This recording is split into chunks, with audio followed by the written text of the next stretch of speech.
Okay, started the recording. Hello, everyone. My name is Lacey Oviak. I am the Health Equity Coordinator here at the Epilepsy Foundation of Greater Chicago. I just want to welcome you to our third webinar in our Epilepsy and You series of webinars. Um, Today, we are going to be highlighting genetic testing for epilepsy. It's going to be a really great webinar with a couple of really great speakers with us today. We're going to learn more about what genetic testing is, kind of talk about what that process looks like, how people with epilepsy can benefit from genetic testing. And as always, we want this kind of epilepsy education on epilepsy-related topics to be as accessible as possible. So we're really grateful to have our two speakers here with us today to share that important information with you. Um, so yeah, thank you to our speakers and thank you all for being here as well. My colleague Alex Houston's also here on the call, and Aisha Akhtar, our VP of Health Equity Education Advocacy, is here as well. We'll be here too to kind of help navigate the chat, moderate any questions you may have. And if you have any questions about EFGC, please let us know. I'd like to introduce you first to our speakers before we get started. First speaking is Kelly Bontempo. She is a genetic counselor for Advocate Children's Hospital. She supports individuals and families who are pursuing genetic testing for epilepsy. And we are actually welcoming her back after a great panel at our Epilepsy Education Conference back in November. She gave a really informative presentation on genetic testing at our conference, which I think really kind of helped open the door for getting more interest in learning about this topic and genetic testing in epilepsy. So thank you for joining us again, Kelly. And also speaking, next is Jessica Hess. She is also a genetic counselor and is the Associate Director of Patient Advocacy and Engagement at GeneDx. This is where she collaborates with patient advocacy orgs to strengthen community support and elevate patient and caregiver voices.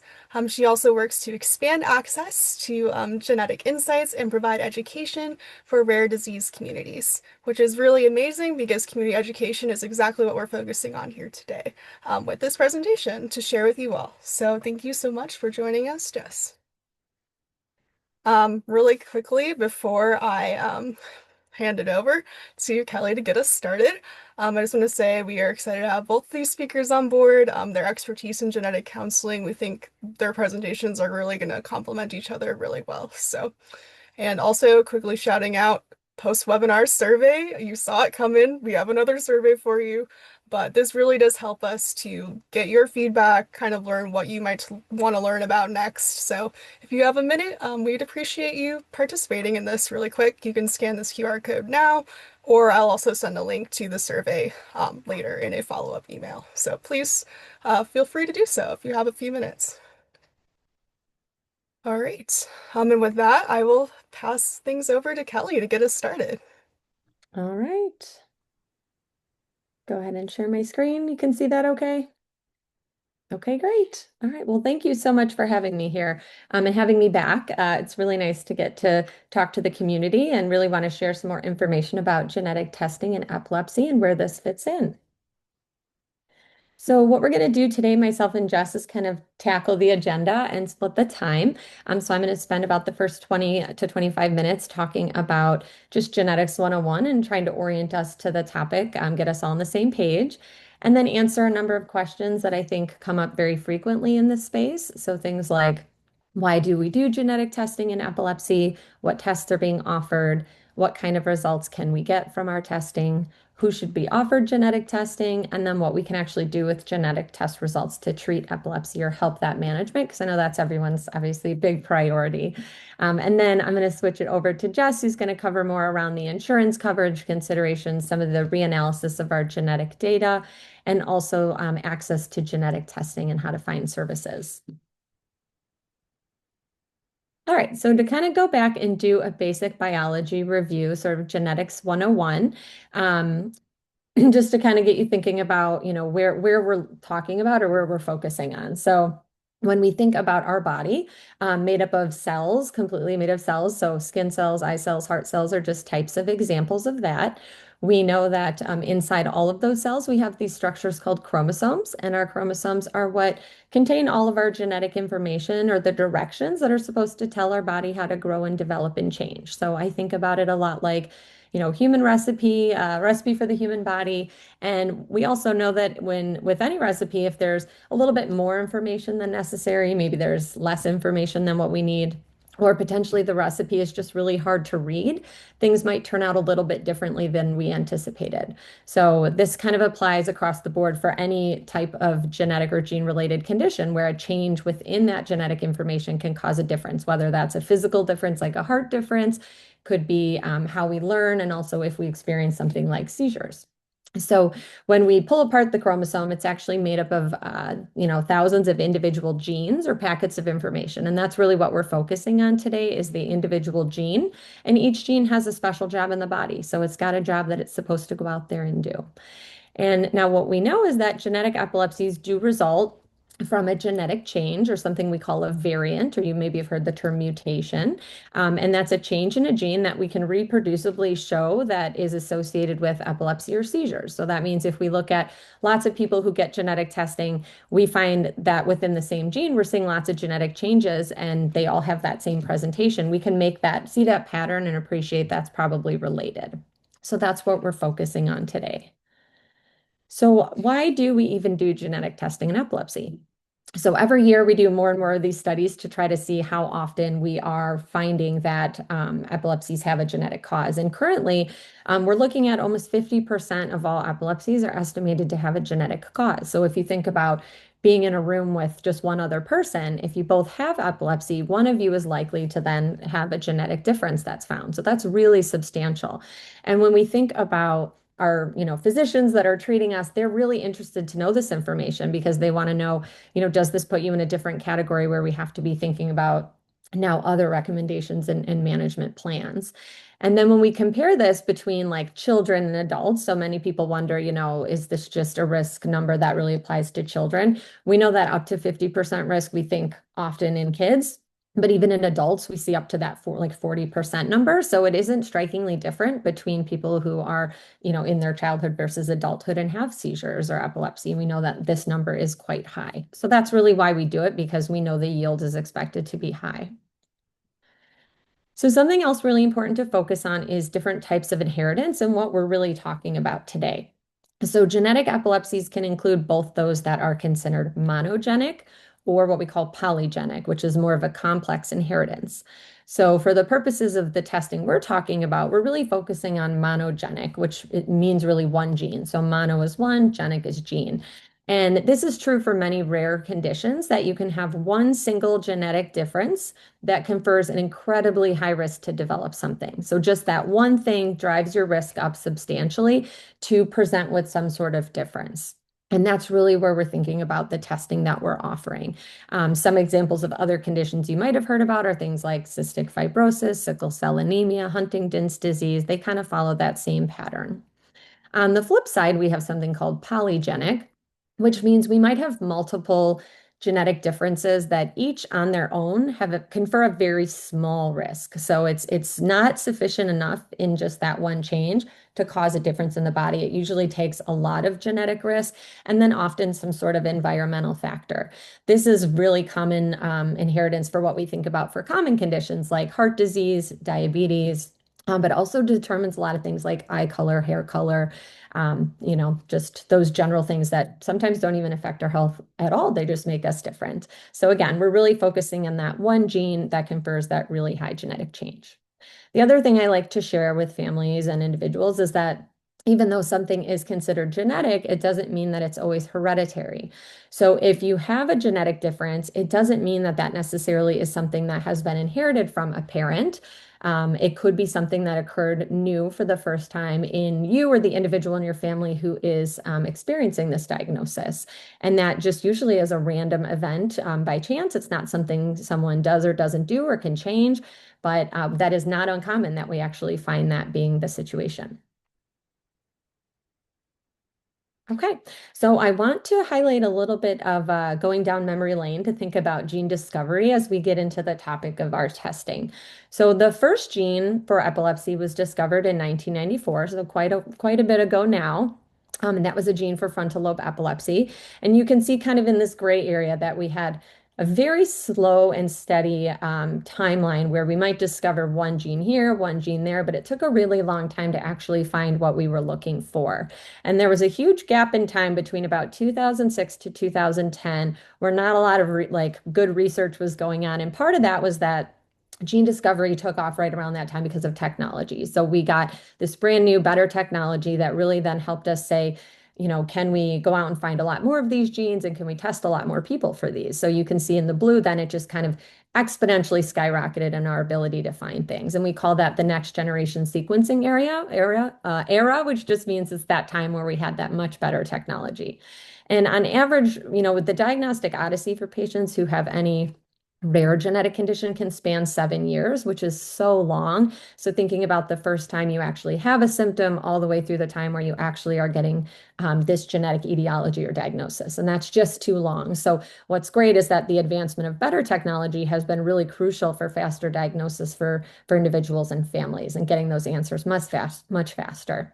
And if we look at the databases, as of about mid 2025, the curated genes for epilepsy database reported over 1,000 monogenic genes associated with epilepsy. So we know there are thousands now, not just a couple. And so that's really important too, in that when we think about testing strategy, we don't just want to try to pick a couple here and there that we think might be what we find, but we want to go bigger and we want to be able to look at things as comprehensively as we can. All right, so what types of tests are we seeing being offered? So our newer technologies we've talked about really has enabled our entire genome to be sequenced in a single experiment. And what I mean by entire genome is all of our genetic information at the same time. So that means, 20 to 22,000 genes all at the same time. We don't have to kind of pick and choose as much anymore.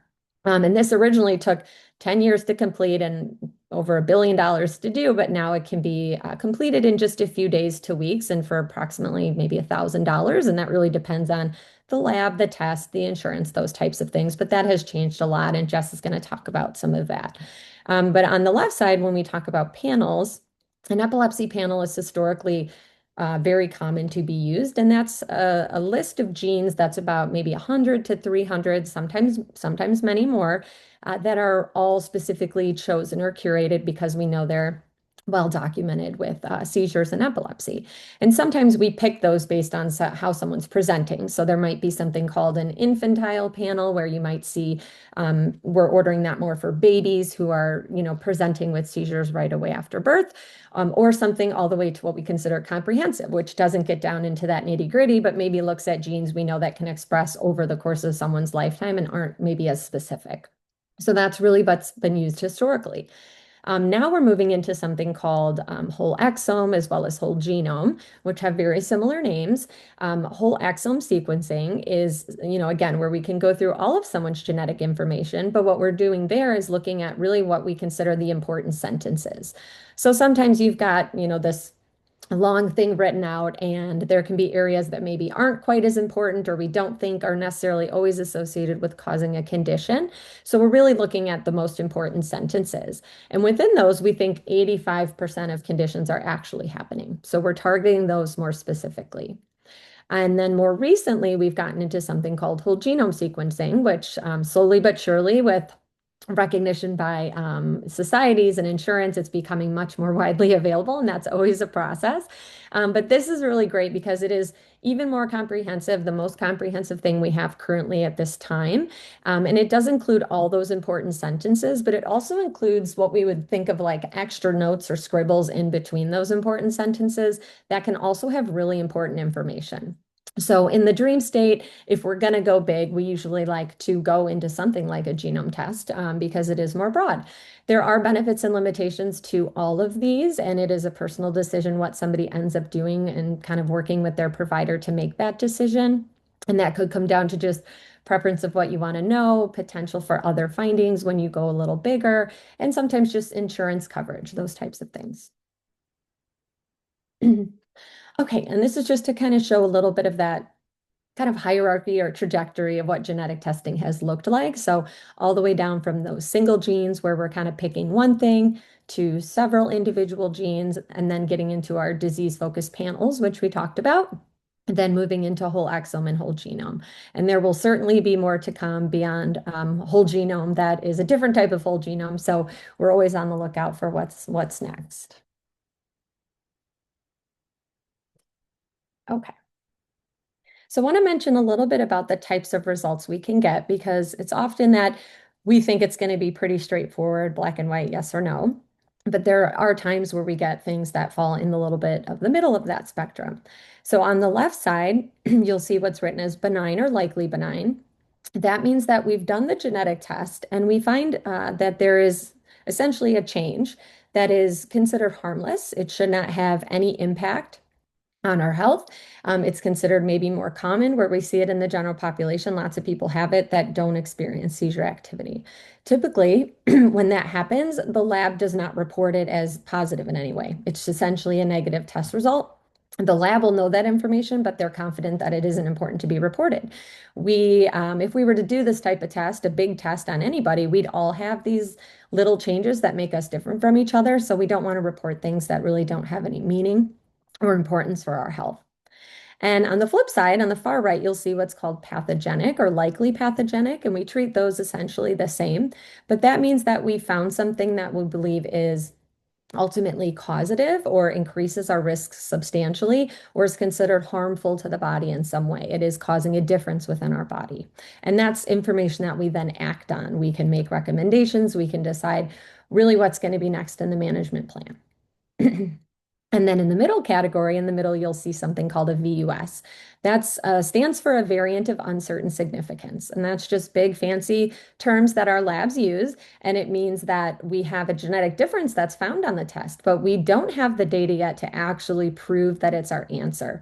We can't push it into that pathogenic category. We can't quite push it into the benign category. And it's going to require more work. And that could mean waiting for more time to pass, more studies, more research, sometimes tracking to see if it flows within a family, like people who are affected all have the variant versus those who don't. So it can take more work. But what's important is that we don't act on it. We almost treat it like a negative. We don't make medical management recommendations on it because we wouldn't want to do anything unnecessary if it turned out that that change really was benign. And most of the time, the uncertain variants do get reclassified as benign when we look at the data as a whole. All right, so big question is who should be offered genetic testing?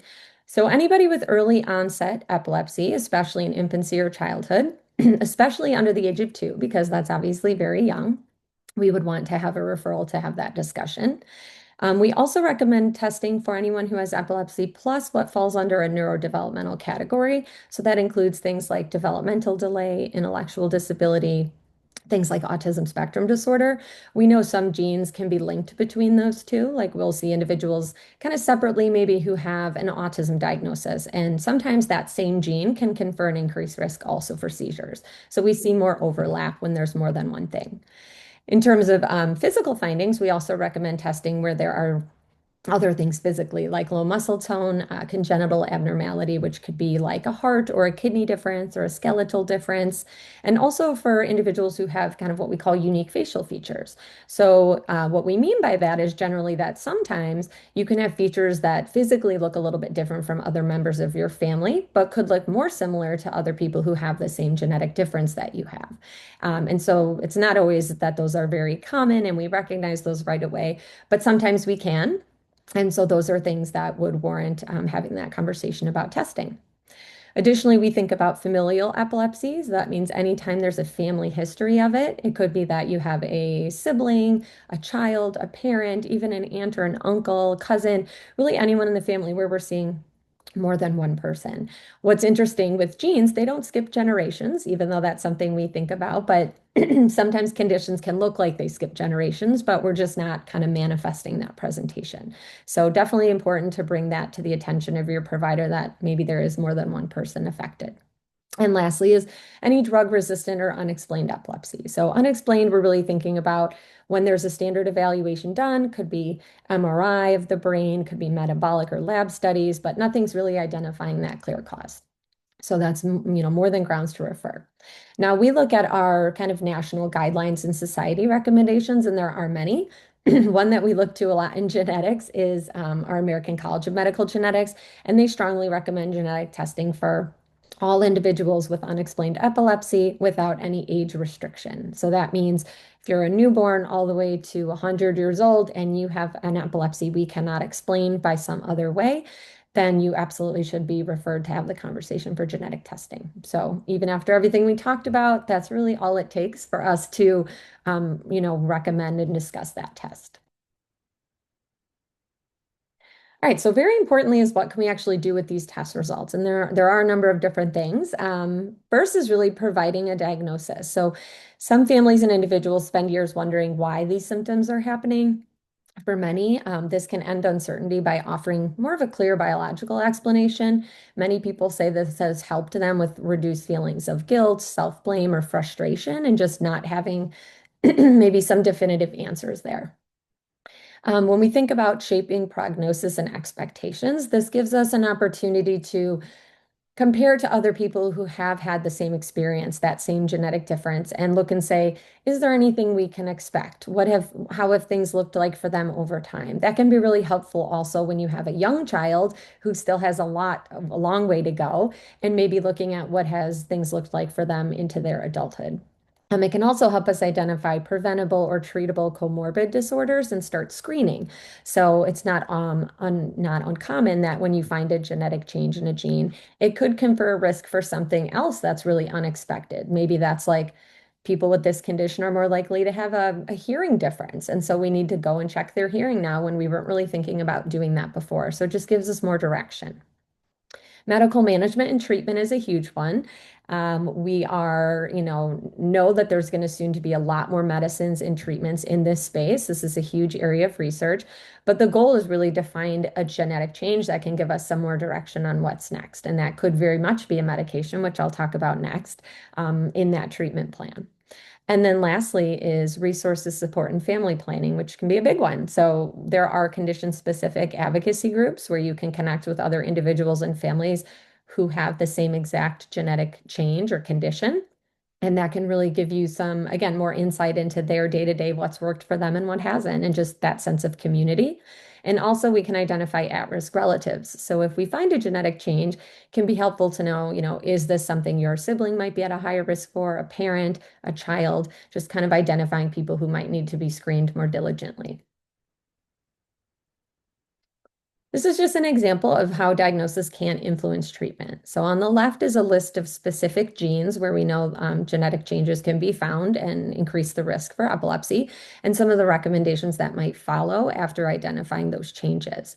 So one example would be the SCN1A gene, and that's associated often with Dravet syndrome.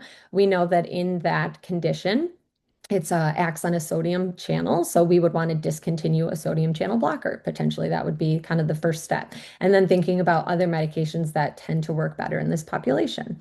So we want to use this information to actually guide which things we might need to try if they're not already being tried, because we've learned a lot about what tends to work better. So it can give us a little bit more direction, especially if you're struggling with figuring out which medications might work best and just not getting that therapeutic dose.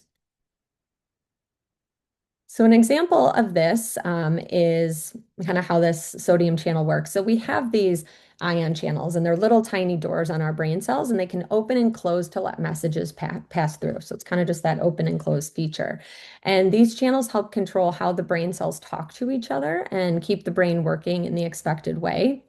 And in epilepsy, these channels can open too much or at the wrong time, which can cause that extra brain activity or seizure activity. And some medications for epilepsy, like this one, work by helping the channels stay closed just the right amount so the brain signals stay calm and balanced. So, just one example of how we can figure out we can change the structure of that channel or those little doors and make sure that we're not getting too much signal or not enough signal, and hopefully, preventing those symptoms from occurring. So one paper I really just wanted to mention, this was a study that was really well done. It had looked at 418 patients, and the goal of this research was really to determine how often and in what ways a genetic diagnosis in patients with epilepsy leads to changes in clinical management and affects patient outcomes. So really what that means is just if we do this genetic test, how does it actually help people and what changes and when does it change?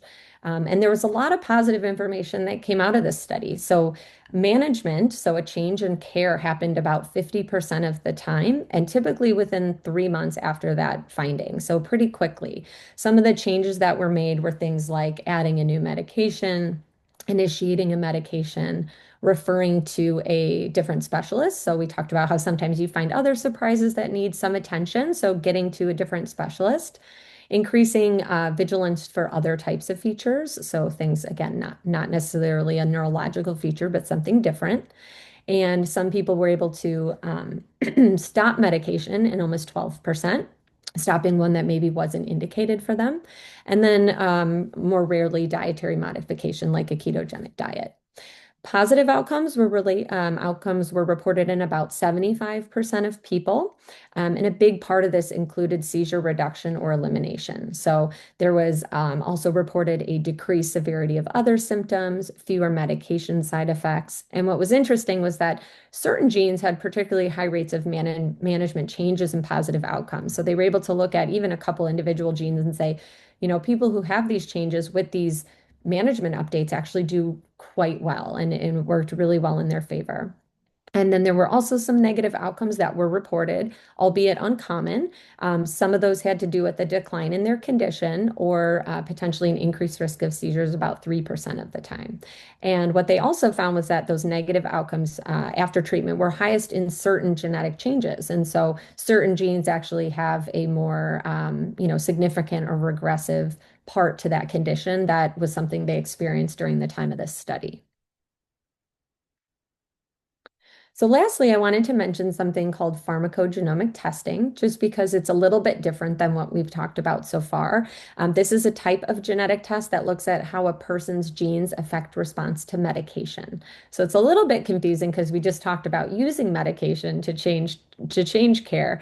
But what's different is this kind of falls a little bit more into that polygenic category because we can look at these more common genetic differences that people have, different versions of a gene people have where it affects how well they break down medication. Some people metabolize it very quickly, some others are very slow.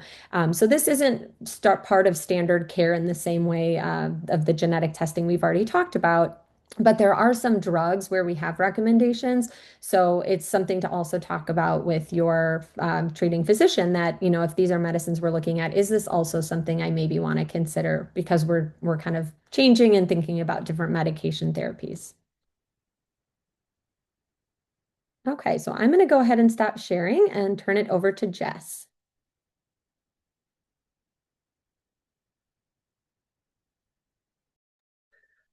Thank you, Kelly.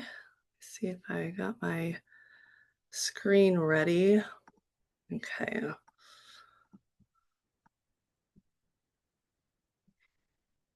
All right. Okay. Thank you so much. Genetic counselor to genetic counselor. It's always fun to see how different genetic counselors teach the basic foundations of genetic. And I believe that you laid a very strong foundation for everybody. So thank you for that. So Kelly walked us through the science, what genetic testing is, how it works, who should be offered testing, and how results can guide treatment. And what I would like to focus on now is kind of what happens beyond the science. What does it look like in real life? What genetic testing means for individuals and families navigating epilepsy, sometimes for years or even decades, and what you can do if testing hasn't been offered or if results weren't clear. So, historically, epilepsy care has often involved trial and adjustment. A diagnosis is made, medication is prescribed. If seizures continue, adjustments are made. So, genetic testing actually adds another layer. It helps us move from let's try this and see to is there a reason this might work or not work for this specific person. It doesn't necessarily replace clinical care, but sometimes it does give us more direction. So Kelly talked a little bit about what kinds of results we can get. And what I want to focus on here is the impact.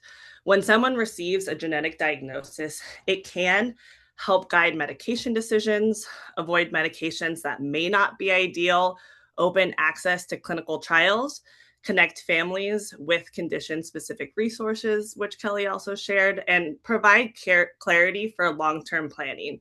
So in some cases, seizure control improves significantly, and in others, treatment may not dramatically change, but having an explanation can matter.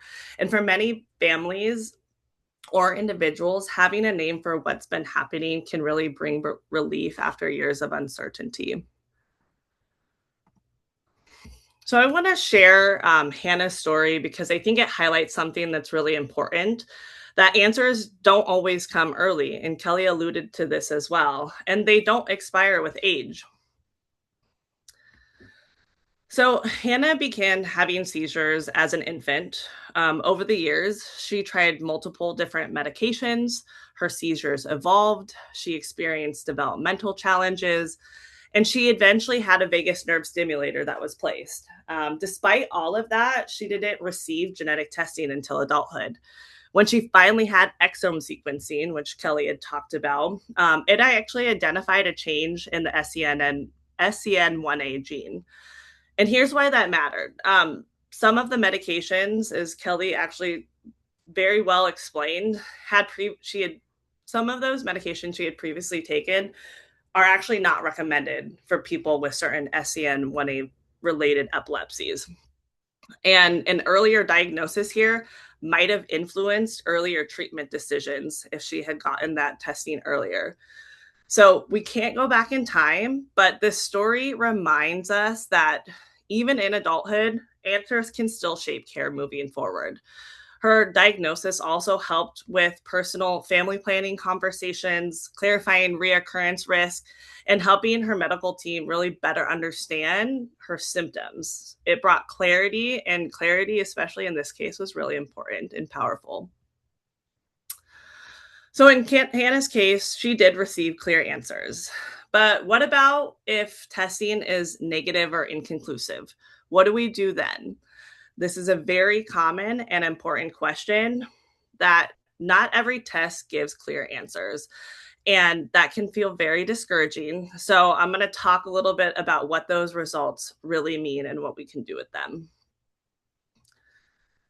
Kelly reviewed the different types of results earlier, so instead of redefining them, I really want to just focus on what they mean long term.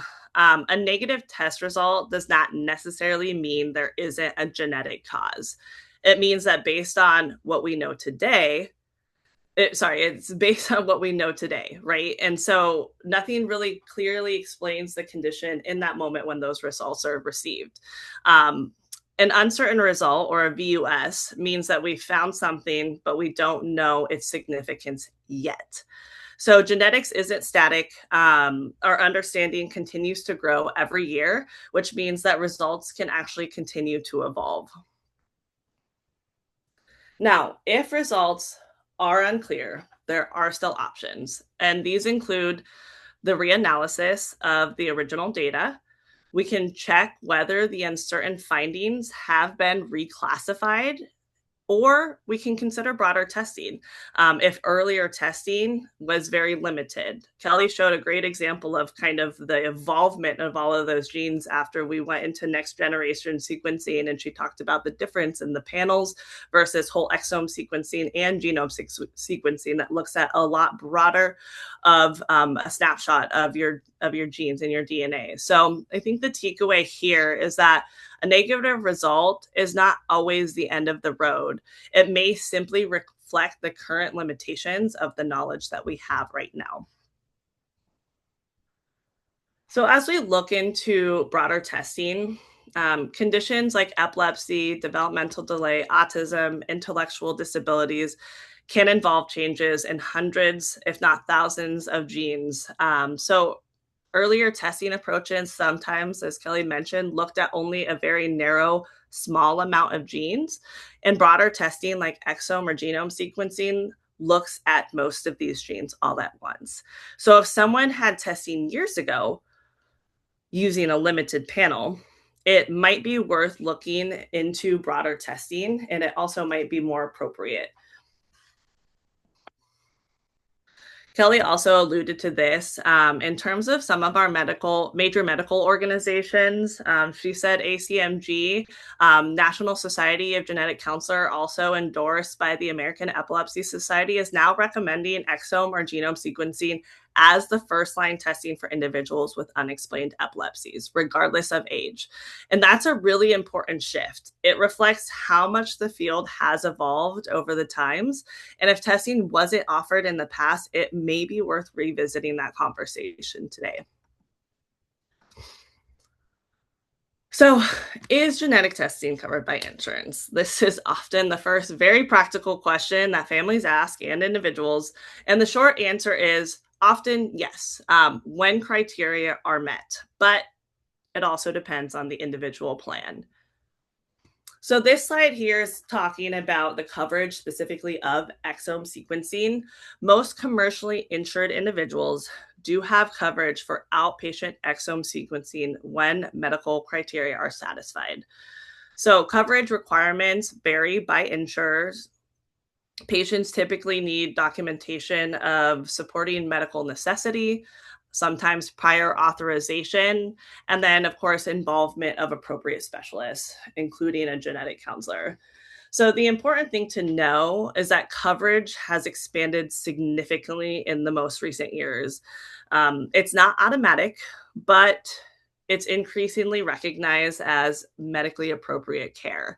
So, there is hope. Now, navigating insurance can feel overwhelming, but Kelly also said this earlier, providers, genetic counselors, and laboratories often help navigate these steps. So if a claim is denied, appeals are sometimes still successful, and a denial is not always the final answer. Another important topic I wanted to bring up regarding insurance is discrimination. This often comes up as a question, and the Genetic Information Non-Discrimination Act, or GINA, actually protects individuals from discrimination based on their genetic information in two of these areas: health insurance and employment. Now, one thing to note here is that GINA does not apply to life insurance, disability insurance, or long-term care insurance. So understanding these protections allows for individuals like yourself, or for your family members, to make informed choices about testing. And if you're interested, you can always learn more at ginahelp.org. So insurance is a big piece of the puzzle, but it isn't the only one, right? So if we look at the bigger picture of testing, we are here to expand access to testing, right? And making it a reality for more people. In an ideal world, everyone with unexplained epilepsy would receive comprehensive testing, but access barriers still exist. There's geographic challenges, insurance and financial challenges, and also specialist availability. And we want to just say here that expanding access is an ongoing effort that we are continuing to pursue. So when it comes to actually getting the test done, there's not really a right one size fits all answer way to access a genetic counselor. So as we've seen today, Kelly is a great example. Having a genetic counselor as part of your clinical care team is an incredible resource. They provide that direct in-person coordination with your neurologist, your other clinical team, and might help manage the process from start to finish. But we also know that some people, especially adults, may not be seen in large academic centers, or for those living in more remote areas, it might not be doable to get to testing. There might be that physical barrier that's there. And it could be a very challenging experience to see a genetic counselor in person. So that's why there are additional pathways to access this care. One of those is through telehealth. That's a big thing now, especially after COVID. And one example here is GeneDx works with a telehealth partner called Genome Medical to help create those additional access pathways. This is simply just another tool in the toolbox that allows for people to meet with a licensed genetic counselor remotely and can sometimes help reduce the wait time and or travel barriers. So these services are much like clinic-based counselors. They also help provide guidance on what comes after a diagnosis, whether that's identifying specialized care, screenings, or even clinical trials that might be eligible for after genetic testing. But ultimately, the goal here is to make sure that you have choices. Whether it's through clinic like Kelly's or a telehealth option, you and your doctor can decide which pathway is the best fit for you and your specific needs and your lifestyle. I do want to make note here that there are also programs that are designed to help support individuals if insurance might deny coverage or if someone is uninsured. GeneDx's Epilepsy Partnership Program for pediatric epilepsy patients is an example of this. And these programs really help aim to reduce disparities and create more equitable access to guideline-supported testing. Additionally, most genetic testing companies have financial assistance programs and advocacy resources available, and you can find those on this slide. But if someone is unsure of where to start, you can always reach out directly to us, to Kelly, of course, to our amazing host to connect you with the appropriate resources. And I want to stress that really nobody should be walking and navigating genetic testing alone. So before I close, I just want to leave you with this. I think that genetic testing isn't the right situation for everybody, right? It doesn't always change everything, but for many individuals and families, it can provide clarity. It can influence treatment decisions. It can help avoid ineffective or harmful medications. It can connect people to an even more innate community and to specific research, and it can offer answers even after years of a diagnosis. So, if you take one thing from today, let it just be this: if the question hasn't been asked recently, it may be worth asking again. So, thank you so much for your time. And I think that we're probably going to jump into a little bit of question and answer.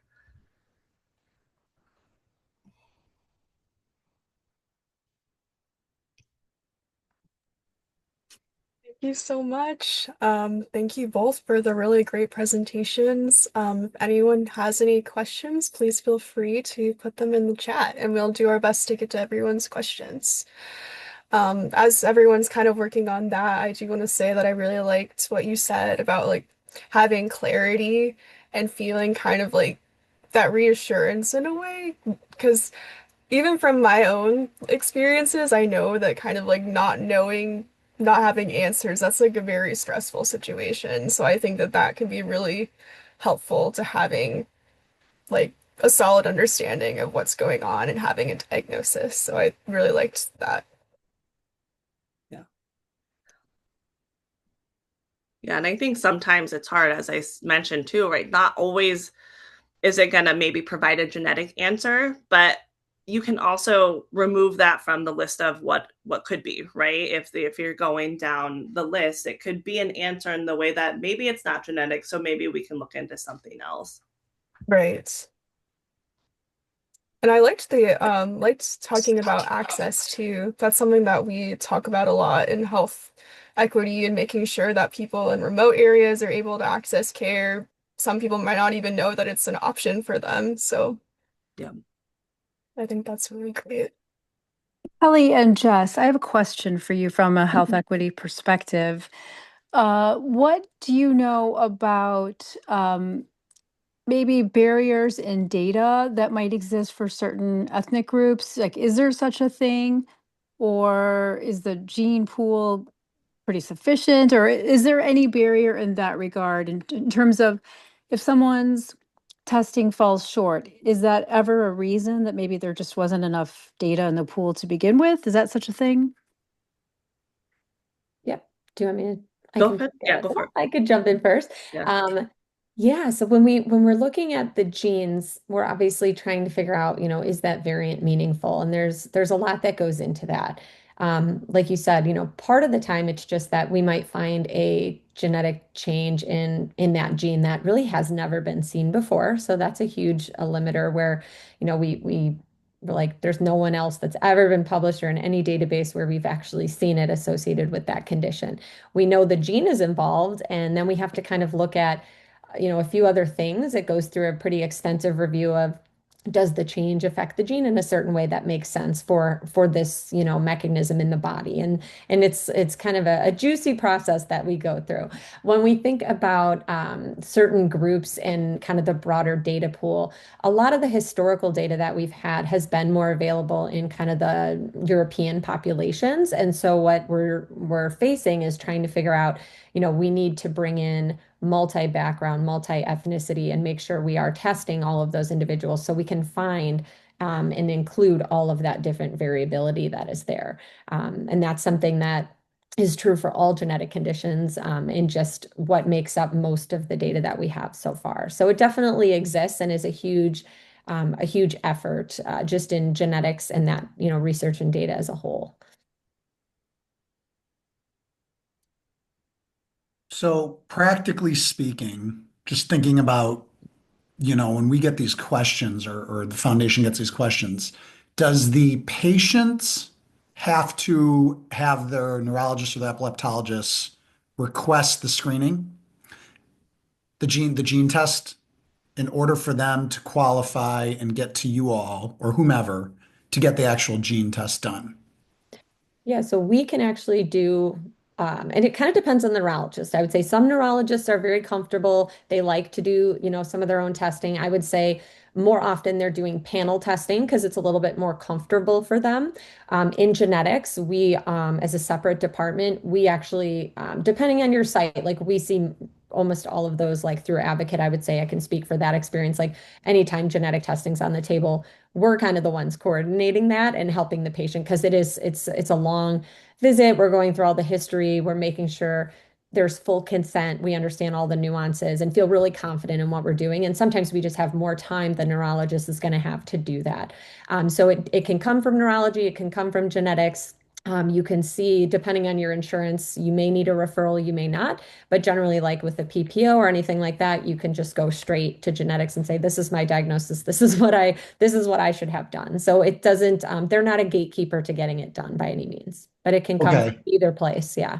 Got it. Yeah, I should have clarified. So, like, if you're thinking about it and Mhm. insurance coverage wise, you don't need to get an initial approval from your neurologist or epileptologist. You can actually come to you all, and then you all can take, you all, I mean, any genetic lab like you're talking about, can then navigate the insurance process for someone who, say, has the insurance. And I guess an ancillary question to that would be Medicare. A lot of the people that we deal with or that the foundation deals with are insured through Medicare. And can you get it through that insurance route as well? Jess, do you want to speak to that on the lab side? Yeah. As terms of in terms of Medicare, I would have to actually get back to you on that. I don't know the specific number that we have, but I do know that GeneDx has pulled information on Medicare coverage that I can follow up with you on, and everything. Um, I believe every state is different, but I can definitely give you that information specific to Chicago and follow up with you on that. That would be super, super helpful. Yeah. I would imagine that's probably a tool you're going to need.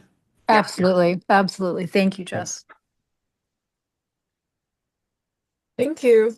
Um, we have one comment in the chat asking about the typical out-of-pocket costs for testing for epilepsy. I think I heard you say it was approximately like 1,000, or did I Yeah, not catch no, yeah, that right? Okay, yeah, okay. and it very much depends on the lab, the test. And that's just kind of a very general, like, if we throw at it. But yes, I can see in the chat too, there are certainly panels where it's going to be $250 you can pay out of pocket, or we're submitting it to insurance, we're doing a benefits investigation. And for many people, when that's approved, that's going to be probably $0. We do tell families, if you have co-insurance or deductibles still not met, those things like anything else are going to come into play, but you do always have the option to self-pay. And depending on what type of test you prefer, whether that's a panel test or like a whole genome, that can really vary. So I would say right now to get a very comprehensive whole genome at a reliable lab, often done trio based, meaning patient affected and both parents, we're talking maybe $2,000 to $3,000 out of pocket. Sometimes less at other labs. Thank you. Perfect. Yeah. Um, One other comment. Someone's asking how they can start the process. It sounds like they want to get connected to you guys as soon as possible. So, would they be able to just reach out directly to you to kind of get started in that process? Kelly, if you, I guess it depends on what pathway you want to take, right? Kelly is available. So I don't know what your process looks like in terms of your intake. As for the genome medical pathway that I shared, I can put the link in there if that's a pathway that you would like to self-initiate and go that path too. But Kelly, how does your process work with Yeah, in yeah. onboarding patients? Yeah, so in addition to using things that are like the third party Genome Medical, which do a nice job with telehealth, a lot of the local places do in-person and telehealth as well. So if that's something, accessible to you, great. You can kind of choose location wise what center. Sometimes we use, there's a website called Find a Genetic Counselor. You can kind of Google Find a Genetic Counselor. It'll take you to a link where you can put in like your zip code and it'll pull up a number of genetics offices. You can pick something close to home. It'll usually say if they offer in-person or telehealth. That's just one way. You can also talk to, if you have a neurologist, and say, in the past, at our center, have you worked with genetics? Is there anyone you're familiar with that oh, great. Thank you, Jess, for dropping that in the link. That's great. But yes, you can always go back to pediatrician, your internist, your neurologist, and ask, is there a team or someone at the center, if you're not familiar, like, do we have this service there? But there are Awesome. many in Chicago. We're very lucky. There is a very large genetics community here, and almost everybody sees patients remotely now. So even if traveling is difficult, telehealth makes up a huge proportion of a lot of our practices now since post-COVID, and it actually has made things much easier for people who traveling can be difficult. Awesome. Yeah, Thank you. of course. And yes, as Alex did mention, our case managers are also able to work with members, or if you just have a general question, we can help connect you to a resource. So if you ever aren't sure where to go, we can also help you out with that too at the Epilepsy Foundation as well. Let's see. How often do you recommend having testing repeated?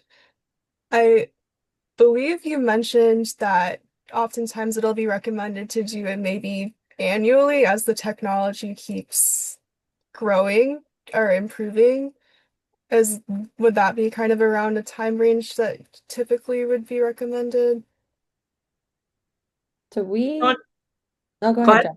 I was going to say, in terms of testing, I think it depends on the type of testing that was originally done. And as I mentioned, information continues to evolve. So I think the standard, at least on our side, is about 2 years to just wait and check, right? And within those 2 years, addressing it with the clinical provider who originally ordered the testing, right?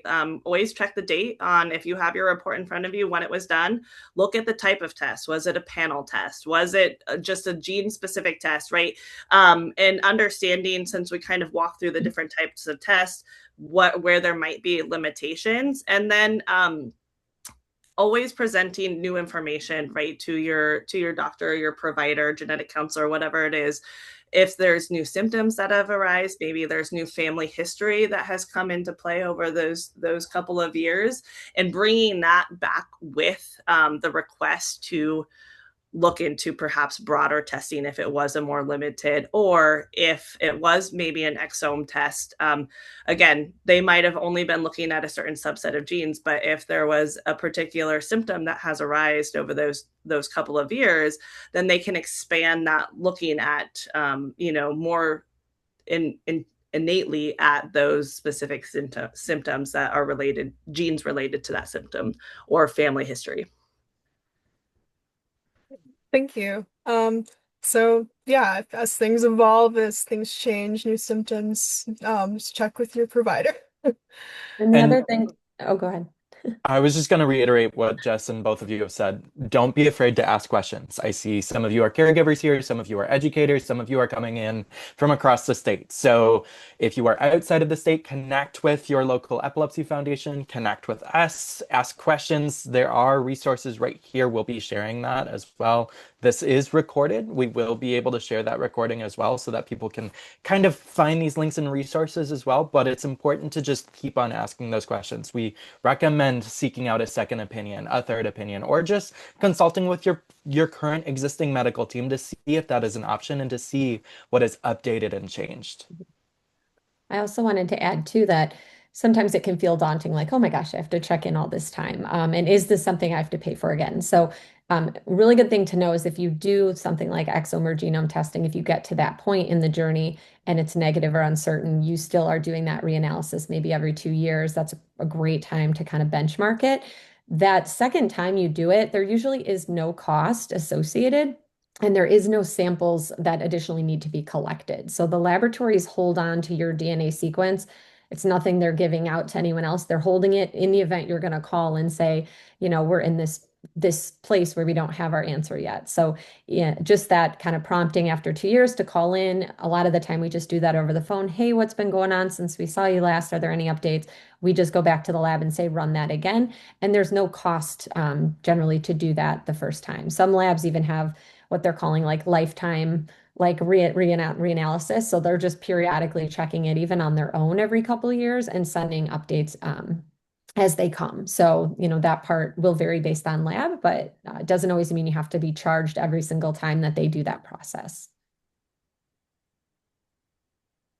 Great. Thank you so much. Does anyone else have any other questions? I saw one about pharmacogenomic testing in there. I can touch on mentioning if it's panel specific to a condition. So generally, the pharmacogenomic test is very broad. So they kind of look at a variety of medications that all fall into different categories, and you don't necessarily maybe pick or choose the same way we do in kind of other tests. It's more like this is the test, this is what they offer. So it can tell you about other things that aren't just a medication related to epilepsy, but could be how you break down other compounds and if there's any medications you might want to avoid or think about choosing a different one in place of that for a variety of reasons.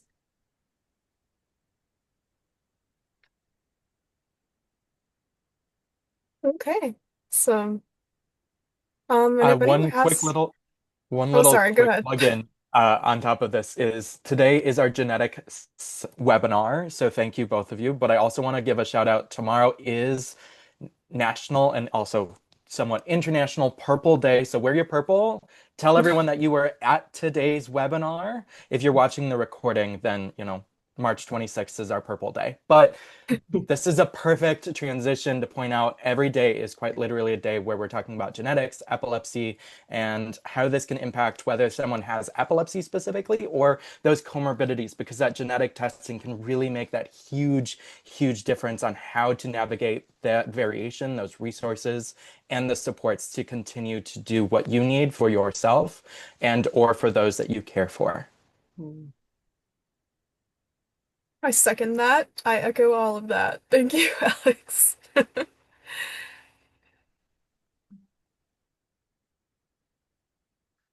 think there's another question that popped in. Sometimes if someone underwent changes. Were found to be very.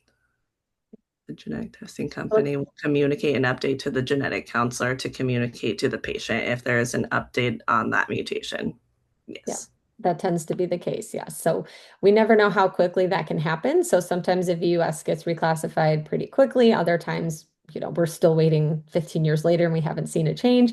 But generally, if they find that and it's, like upgraded to being pathogenic or associated with the condition, they will issue a report. They will send that to the providers who ordered that report, and then that care team will then contact you to let you know there's been a change. So that should be the chain of events.